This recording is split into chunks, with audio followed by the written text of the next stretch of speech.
Si yo tuviera el tiempo en mis manos sería lo mismo otra vez. La frase de Nelson Mandela suena hoy como una fuerte luz de advertencia, porque Madiba, como cariñosamente lo llaman los sudafricanos, vive su cuarta hospitalización en solo 6 meses, aquejado de una afección pulmonar y un avanzado Alzheimer.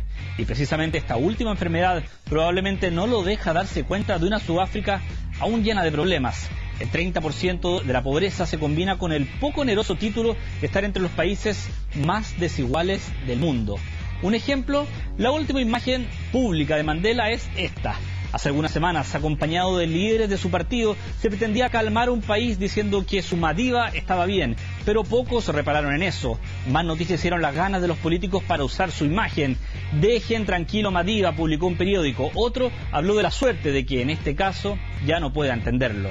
Es que su carisma sirve de parche milagroso para una herida social que muchos aún ven abierta. Una fractura que Mandela ya no puede reparar. Aquí comienza Cable a Tierra.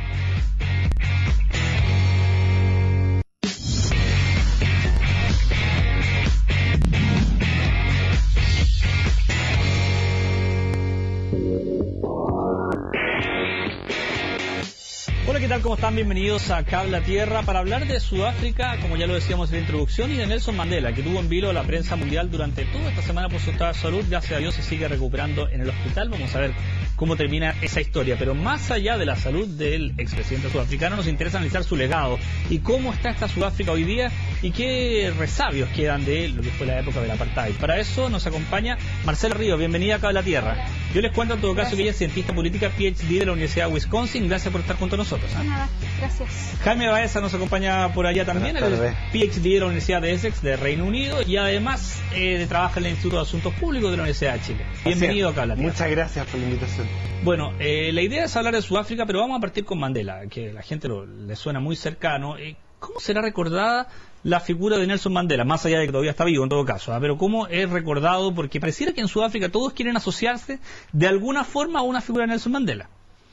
Bueno, yo creo que primero seguramente va a haber un recuerdo de Mandela internacional que va a ser distinto de lo que tienen los propios sudafricanos, pero para el mundo Mandela yo creo que está asociado fundamentalmente con el fin del apartheid, con la lucha por la libertad.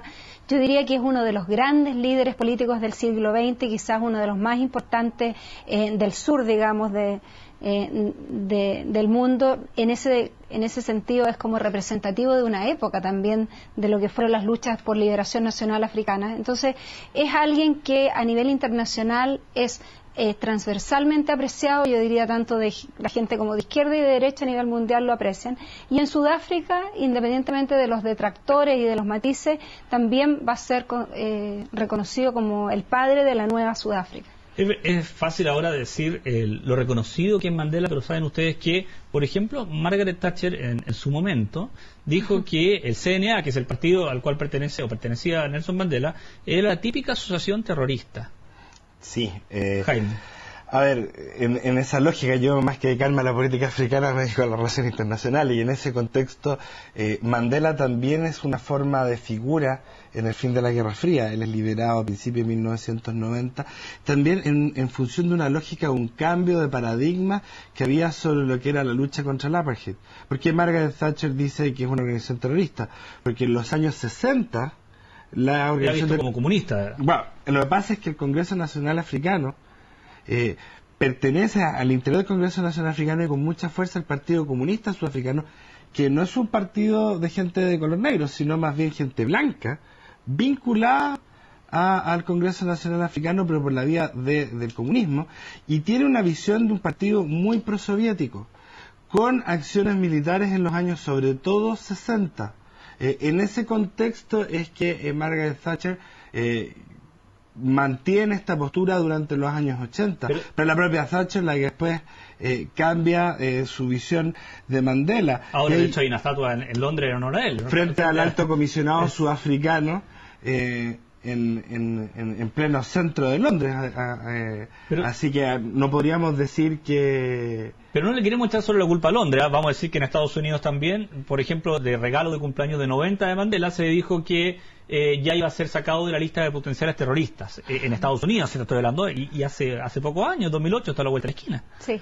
No, efectivamente, como hemos conversado, el movimiento de liberación africano que lidera el Congreso Nacional Africano, el ANC, es un movimiento muy de izquierda en los años 60 que tenía muchas conexiones con lo que eran los movimientos de izquierda en todo el continente africano y también en América Latina. Hay fuertes vínculos, digamos, en ese momento también con la Revolución Cubana, con Fidel Castro. De hecho, cuando asume Mandela, Fidel Castro participa de esa ceremonia, tenían apoyo de la Unión Soviética. Entonces también la lucha contra el apartheid, la lucha contra el régimen blanco, también era uno de los escenarios de confrontación de la Guerra Fría entre Occidente y en eso yo creo que también lo que pasa es que no solo cambia Gran Bretaña y Estados Unidos, también el Congreso Africano y Mandela, en términos más específicos, tiene un viraje,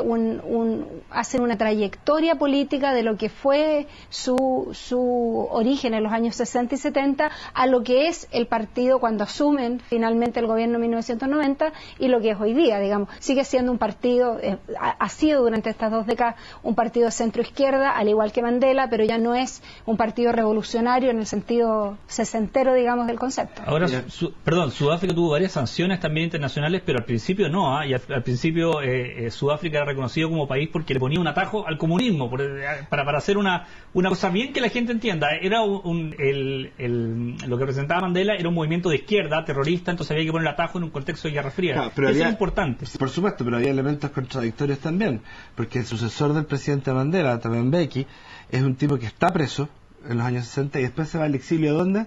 Al Reino Unido. El tipo saca una maestría en economía en Sussex, participa junto con otros grupos de apoyo anti-apartheid al interior del Reino Unido y no tiene ningún problema para hacerlo. Es decir, hay una relación contradictoria donde se ve de manera obviamente negativa la existencia del apartheid, pero en función de los principios que alentaban cierto realismo en las relaciones internacionales, se consideraba que era más importante detener el avance del comunismo que propiamente tal luchar contra la apartheid. Y eso fue una política, por ejemplo, de gente como la embajadora ante Naciones Unidas de los Estados Unidos, Jean Kirkpatrick, que decía, mira, mejor una mala dictadura a que una democracia pueda caer en manos de una política que Estados Unidos propició no solo en Sudáfrica, aquí, todo este continente también. Lo que pasa es que hay que tomar en cuenta además dónde andaban los cubanos en los años 70.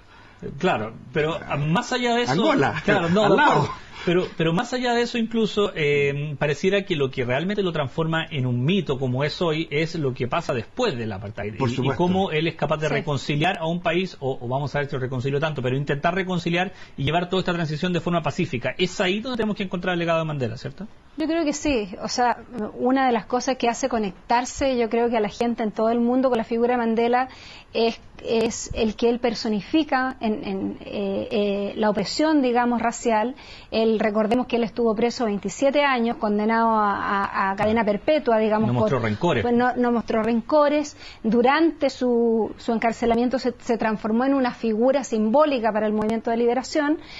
Hubo mucha presión internacional para su liberación, hubo negociaciones internas, y cuando sale después de 27 años, después de haber sido alguien que había optado por la lucha armada dentro del Congreso Nacional Africano, es un hombre que logra establecer puentes, que genera un diálogo con el régimen blanco y que es además capaz de negociar ciertas condiciones. O sea, que no promovió la venganza, que mucha de su gente quería también, muchos de los negros querían.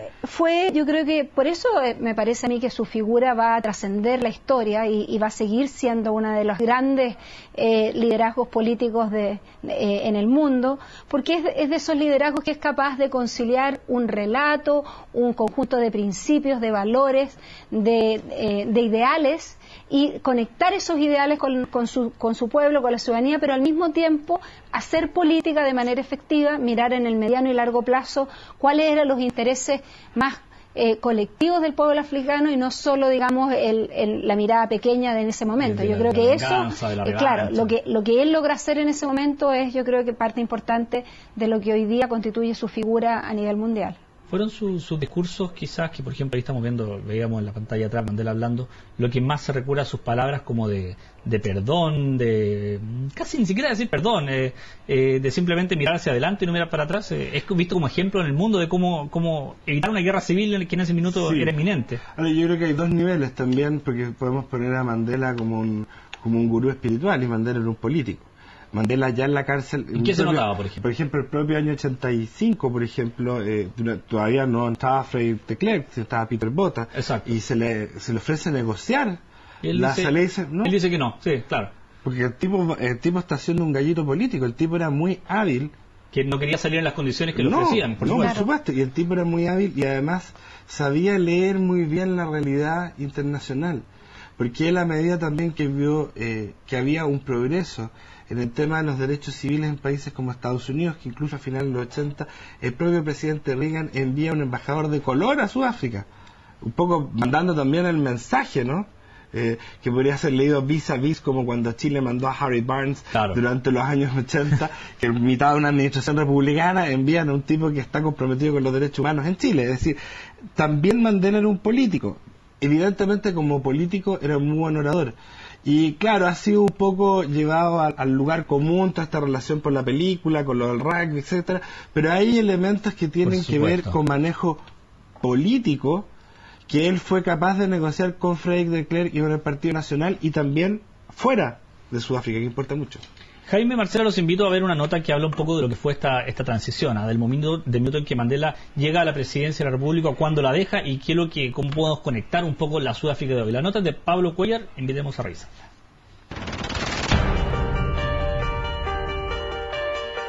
Parecen imágenes antiguas, lejanas, olvidadas, pero son solo de 20 años atrás, tiempos en que el color y la raza separaban a una población de otra en Sudáfrica.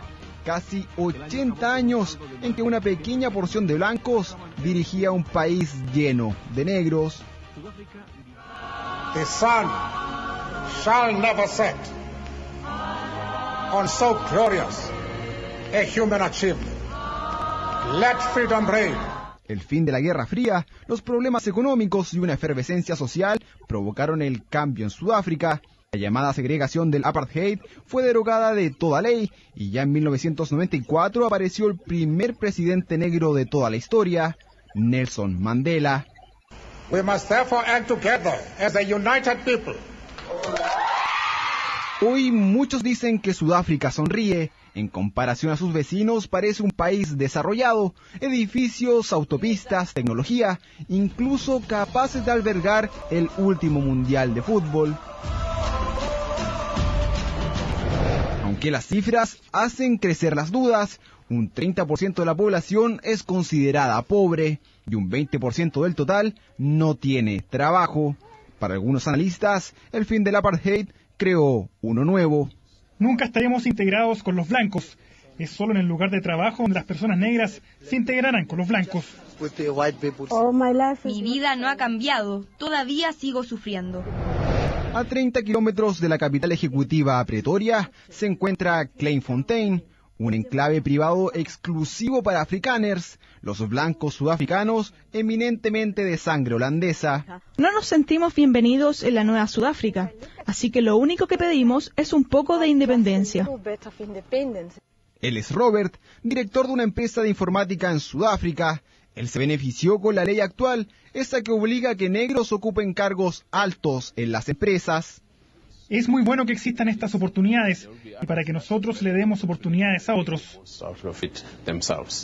Son los contrastes, las distintas caras de la Sudáfrica de hoy, una que cambió radicalmente con el fin del apartheid, pero que según estadísticas es el segundo país con mayor desigualdad de todo el mundo.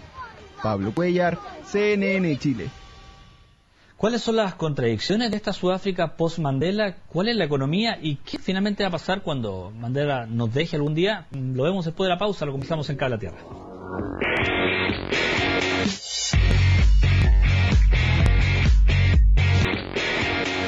Seguimos hablando de Sudáfrica y este legado de Nelson Mandela. Fíjense que ya en la nota lo veíamos, las contradicciones de la Sudáfrica de hoy. Tenemos preparado una gráfica donde vamos a repasar algunas cifras de lo que es Sudáfrica hoy y ya más de 20 años del apartheid, con qué nos estamos encontrando. Sudáfrica tiene una población de 48,6 millones, 80% grupo étnico negros, población urbana 75%. Fíjese que es el 119 del mundo el PIB per cápita, pero tiene una pobreza del 31%, muy grande del mundo, desempleo del 23%, y este dato es decidora. Es el segundo país con mayor desigualdad del mundo, después de Lesoto. Para ustedes se ubican en el Lesoto está dentro de Sudáfrica incluso, así que eso habla un poco de la triste realidad que Mandela ya no puede solucionar sin duda. Sí.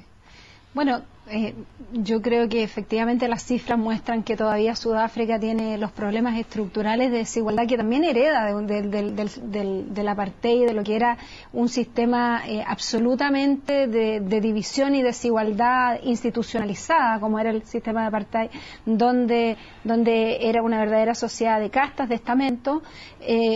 Efectivamente, yo creo que en los últimos años se ha logrado avanzar en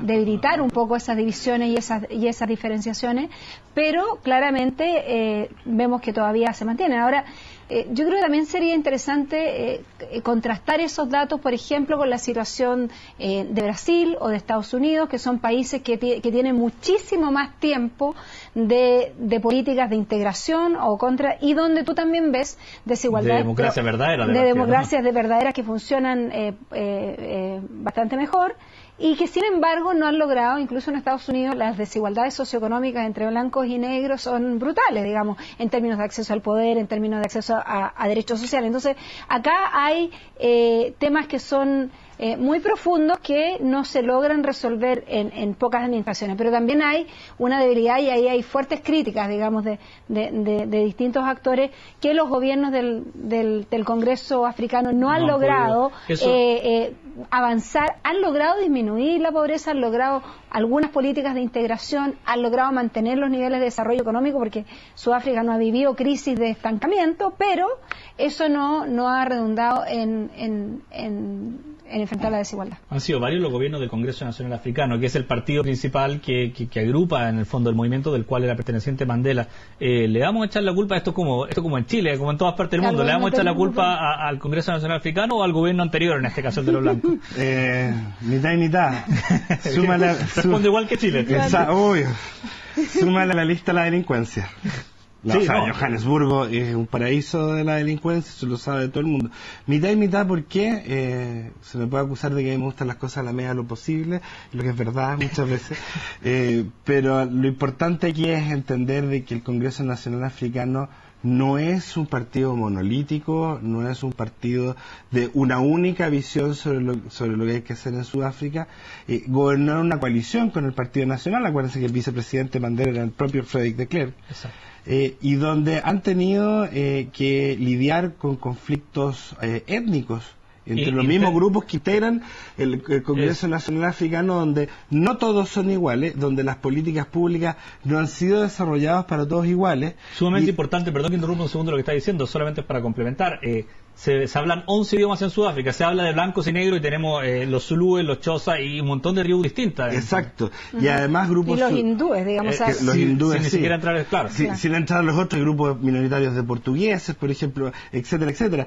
En el caso, por ejemplo, los zulúes, hay importantes grupos zulúes de oposición al Congreso Nacional Africano, que es fundamentalmente xhosa, donde... lo comentábamos en comerciales, Desmond Tutu es xhosa, Mbeki es xhosa, Mandela, el propio Mandela es xhosa. Es decir, hay una división al interior de los propios grupos mayoritarios que integran el Congreso Nacional Africano, donde también podemos decir, saben que no es tan fácil de desarrollar políticas públicas únicas. Además, ¿cuál es la lógica del apartheid? Porque a veces nos olvidamos cuál era la lógica, aunque los blancos se justificaban. Nos decían que la población de color no tenía derechos humanos. Decían dos desarrollos diferentes, así se justificaban. Por lo tanto, en la lógica de dos desarrollos diferentes, hay sectores blancos, principalmente en la ciudad del Cabo, que mantuvieron niveles y estándares no solo occidentales, de los más altos de Occidente, y esos no han cambiado durante el periodo post-apartheid, ciudad a la cual no podía entrar la gente de color prácticamente. Eso mismo le iba a preguntar también. Para ustedes, bueno, nada comparable al apartheid sin duda está aún vigente, pero sí hay muchos resabios del apartheid. Hay apartheid aún en Sudáfrica. Veíamos la nota de Pablo Cuellar, algunos guetos donde solo entran blancos, y también, para complementar una estadística del otro lado, los blancos acusan de que son asesinados los campesinos por los negros y que existe esta especie de revancha. Sin ir más lejos, el que ha estado en Sudáfrica alguna vez sabe que viven en partes distintas. Hay partes donde no entran blancos, partes donde no entran negros, y donde dentro de los negros hay tribus distintas incluso.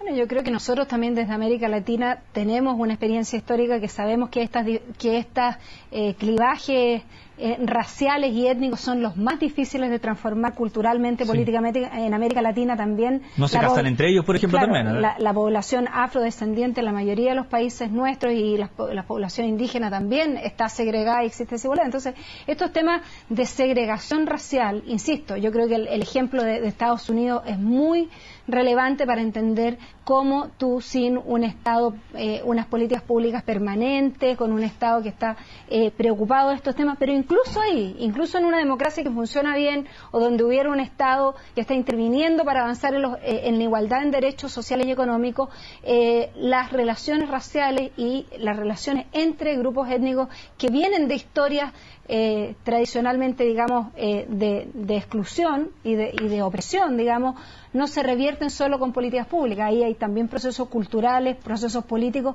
que toman siglos, no toman décadas. Y es la figura de Mandela un tapón también para que en el fondo ayuda a tapar varios problemas, y escudarse la figura de Mandela, y a lo mejor cuando el día que él muera van a salir a flote, no solo económico me refiero, sino también sociales. Podría salir a flote ahora nuevamente odio racial. Por cierto, a ver, pero no solo para la población negra, un poco lo que conversábamos antes del programa y de la invitación, que en mi caso es la relación más con los británicos o con el Commonwealth, que es donde yo más me siento como opinando y que claro, es lo mío. Supuesto. En el caso de la figura de Mandela también es unificadora dentro de las divisiones de los propios blancos. Para hacer el punto, hay un grupo africano que viene de la guerra de los pobres, principio del siglo XX, que no vamos a contar toda la historia, pero el grupo de descendientes holandeses, que es el que tuvo principalmente el poder desde el año 48 en adelante, los africanos, que son de una iglesia reformada, protestante de origen holandés, es el grupo predominante. Pero existe un segundo grupo, y que le da sentido a que hayan tenido alguna relación con los británicos o con el Commonwealth, que tiene que ver con la población inglesa, que no pertenece a esta iglesia reformada, sino que son o anglicanos, o son católicos, u otras iglesias protestantes, y que no siempre tuvieron tampoco el mismo nivel de integración con los africanos, ni tampoco el mismo acceso al poder. Hay divisiones y hay resquemores entre ellos. Mandela viene a unir a todos estos grupos. Por eso la pregunta, claro. ¿Qué pasa cuando él no está? Ahora, ¿qué pasa cuando no está? Eso puede generarse fundamentalmente a nivel regional. Con Jacob Zuma ha habido muchos alegatos, primero sobre corrupción masiva, segundo de un estilo de vida bastante peculiar, con esposas diferentes, muy poco occidentalizado. Y de utilización de la figura. Mira la imagen que tiene justo atrás, lo que comentábamos en la introducción, la última imagen de Mandela, y que aparece abrazado de todo el Congreso Nacional Africano del partido, y él no se da cuenta de nada. Claro, bueno, hace 2 elecciones atrás mostraban en Inglaterra, mostraban en la BBC, en el noticiario, le preguntaba a una señora de color por quién iba a votar. Y dijo, no, por el Partido Nacional, o los sabios Partido Nacional. ¿Pero cómo usted va a votar por los blancos? Sí, porque ya tenemos la libertad con Madiba y está todo muy bien, pero ahora yo quiero un partido político serio que me entregue políticas públicas que resuelvan los problemas, y los nacionales, o el resabio de los nacionales de Klerk me los va a resolver mejor que el Congreso Nacional Africano. Es decir, la revoltura posible es mucho más amplia. Marcela, ya terminando, ¿te parece que el futuro de Sudáfrica, bueno, obviamente ya no va a estar ligado a la figura de Mandela, pero que, como le preguntaba recién, es un tapón importante y que ahora podrían salir? Se dice que los países tambalean por los movimientos sociales y terminan cayendo por la economía. El hecho de la pobreza, el hecho de todas estas contradicciones, finalmente puede traer un destino incierto para Sudáfrica. Mira, yo creo que hay otras dimensiones también de las que no hemos hablado que están claramente también incidiendo fuertemente corroer un poco los cimientos del sistema democrático que tienen que ver con los niveles de corrupción. Acá hay una coalición que ha estado durante 4 o 5 gobiernos en el poder consecutivamente. Hay muchos escándalos, muchos problemas de corrupción que también están debilitando a las instituciones.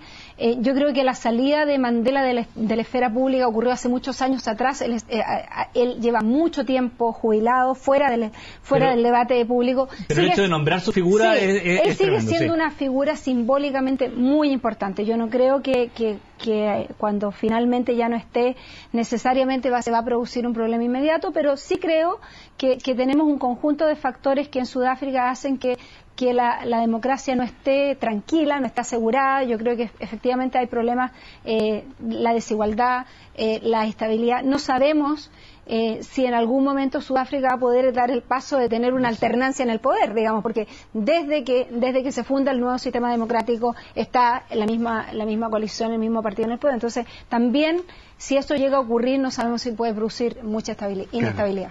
Marcela, Jaime, muchas gracias por estar junto a nosotros en Cabla Tierra. Gracias por la invitación. Bueno, y usted gracias por seguir en esta sintonía y en este programa. La próxima semana, más Cabla Tierra, más temas internacionales y esperemos con Mandela siguiendo frente a nosotros.